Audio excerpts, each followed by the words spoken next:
السلام عليكم ورحمة الله وبركاته. أهلا بكم في فيديو جديد. أنا واحدة من الناس اللي معرفش أشرب كوباية الشاي أو القهوة غير لما يكون معاها كده بسكوت قطعة كيكة. فالبسكوت بحب أعمله دايما مش في العيد فقط. فوصفتنا النهاردة البسكوت، هنعمل بسكوت مع بعض بمقادير مظبوطة بالسمنة بدون زبدة بمكونات بسيطة. هنعمل أحلى بسكوت هش ومقرمش. فيلا بينا نشوف الطريقة، توكلنا على الله. استخدمت كوب من السمنة بدرجة حرارة المطبخ. لو في الشتاء، في الصيف هتسيبيها في التلاجة نص ساعة. بالجرامات 200 جرام تقريبا. معايا كوب من السكر البودر ما يعادل 175 جرام. 3 أكواب من الدقيق زائد معلقة كبيرة مليانة من الدقيق ما يعادل 400 جرام.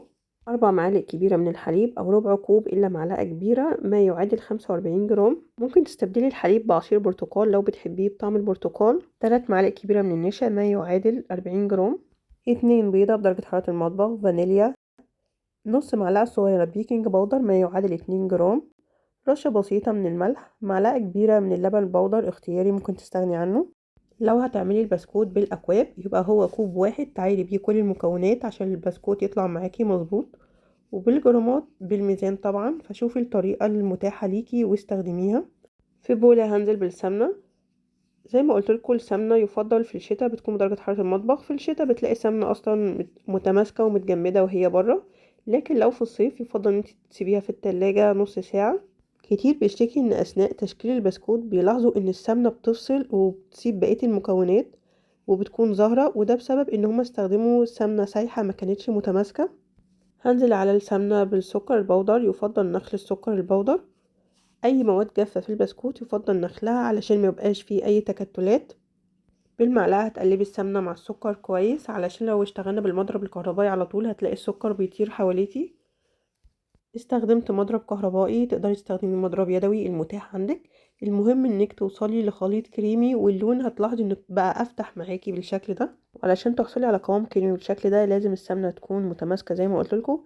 لكن لو السمنة مذابة القوام مش هيكون كده خالص، هتلاقيه سايح خالص. هنزل عليهم بالبيض، والبيض لازم يكون بدرجة حرارة المطبخ. هتنزلي ببيضة الاول، بتنزلي ببيضة واحدة وتخفقي مع بقية المكونات، واول ما تختفي تماما هتنزلي بالبيضة التانية. نزلت بمعلقة صغيرة من الفانيليا، تقدري تستخدمي فانيليا بودر المتاح عندك. معلقة كبيرة من الحليب البودر.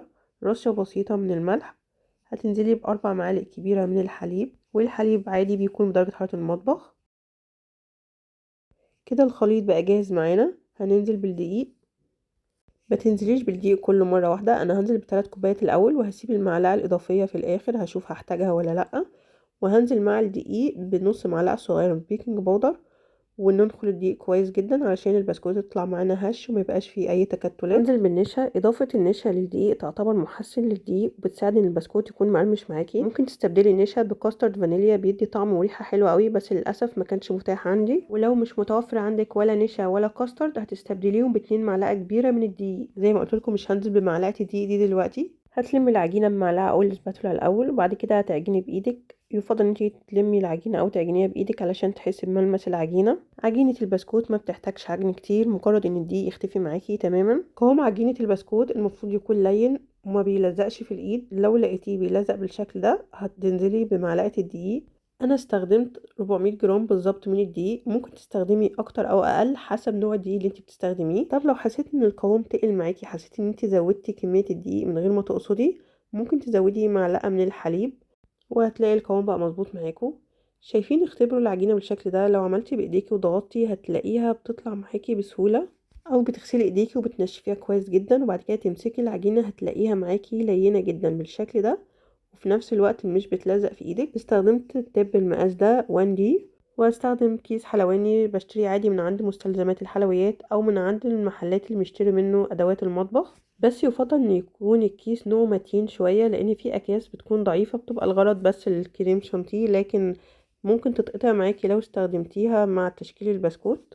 وممكن تستخدمي اكياس حلواني نوعها قماش. هي موجودة عندي بس انا بصراحة بحب استخدم الاكياس اكتر. استخدام مرة واحدة وبخلص وبرميه. زي ما انتم ملاحظين انا بملي الكيس بعجينة البسكوت، بس ما تمليش الكيس قوي علشان يبقى سهل ان انت تنزلي منه.